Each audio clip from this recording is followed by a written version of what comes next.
Paul nous exhorte à nous supporter l'un l'autre dans l'amour, Éphésiens 4:2.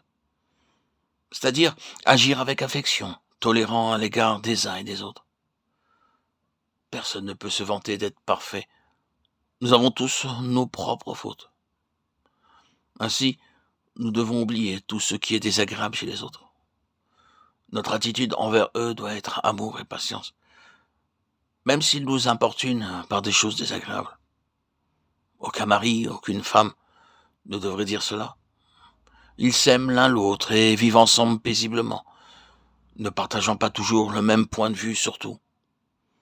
Ce sont les caractéristiques d'un croyant dans la famille de Dieu. Si nous avons revêtu ce vêtement spirituel, nous sommes en mesure de garder l'unité de l'esprit et de marcher dignement dans notre vocation. S'il s'agit de l'unité de l'homme, seule Babylone peut être construite et non pas Jérusalem.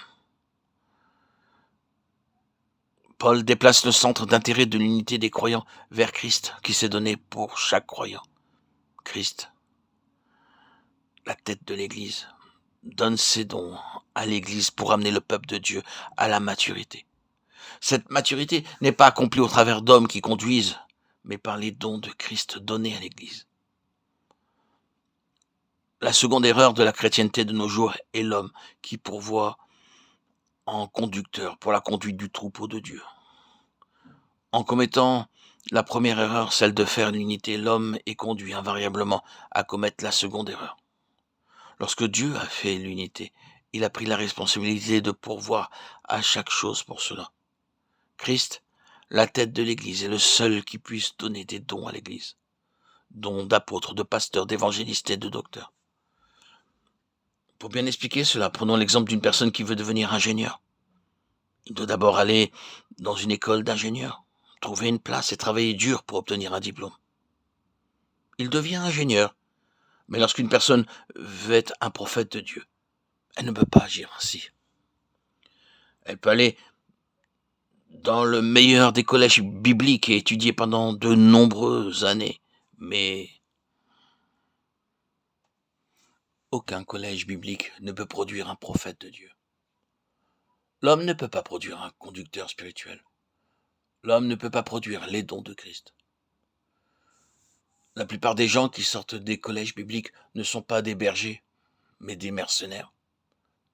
C'est un fait bien établi, ce que le berger fait pour son troupeau et que le mercenaire fait. Un berger donne sa vie pour le troupeau. Le mercenaire, lorsque le loup attaque le troupeau, s'enfuit. C'est ainsi que de nombreux mercenaires vont de pays en pays. Ils ne sont pas des bergers, ce sont des mercenaires. Ces mercenaires ne peuvent pas amener le troupeau de Dieu à la maturité. Ils sont eux-mêmes esclaves de l'argent, d'un nom, de la renommée.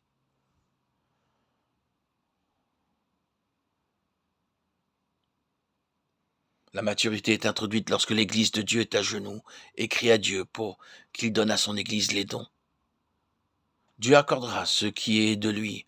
C'est Christ seul qui peut donner les dons d'apôtres, de pasteurs, d'évangélistes et de prophètes.